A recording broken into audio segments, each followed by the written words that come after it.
Cyril Ramaphosa, I missed this because it happened a week ago. But a week ago, Cyril Ramaphosa signed the National Road Traffic Amendment Bill 2020 into law.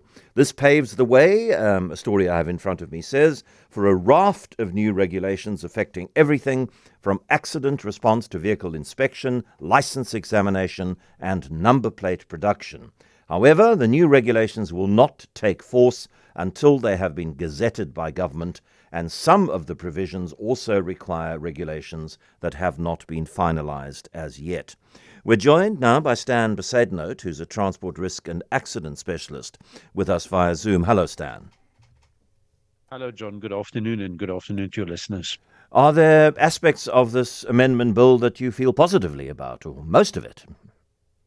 Well, I suppose there's in any effort at improving road safety is always positive. The question is whether that's what it's really about. From what I've been able to see, at least, there's some interest in the registration and grading of driving schools and instructors, and looking at the inspection and vehicle examiners. So maybe at least that element of it can be addressed positively. As far as the so-called stricter regulations for drivers, and I like the way they put it. They use some fancy words instead of saying we're going to collect more money. They talk about upgrading and whatever. But I'm concerned that I don't believe personally that this is going to have a major impact on road safety as it's claimed. If they said we want to bolster road enforcement and stop there, I'd be happy. But to try to jump on the back of road safety as a motivation, with the information available to me right now, I don't see the correlation.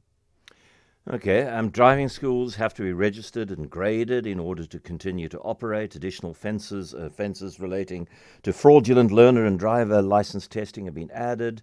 More clear requirements for suspending or cancelling the registration of driving license in vehicle examiners and traffic officers. Disqualify vehicle examiners and traffic officers who have a direct or indirect financial interest in a road transport services business. Incident management after accidents will become compulsory.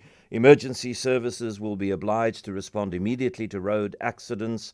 Drivers of emergency vehicles may not cross intersections at more than 20 kilometers an hour and must ensure that they are visible. More extensive regulation for the number plate manufacturing industry. None of that, to me, Stan, sounds as if it's going to make a massive difference to feeling safe on our roads.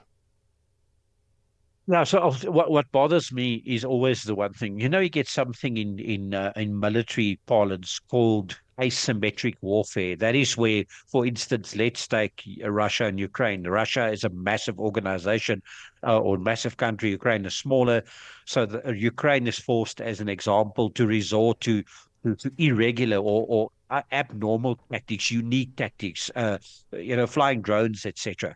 When we look at the law enforcement environment, and specifically the road safety environment, there's this massive Russian type mentality. The government has all the power, the legislators have all the control, the law enforcers have all the power and all the control, and they say, look, if you don't behave, we're going to do this, we're going to do the other. And there's this total accountability that's permanently being moved into the lap of the road user. This is happening while we know for a fact that potholes are becoming more and more prevalent everywhere. Some roads are absolute death traps. We know traffic lights are not working in large parts of the country.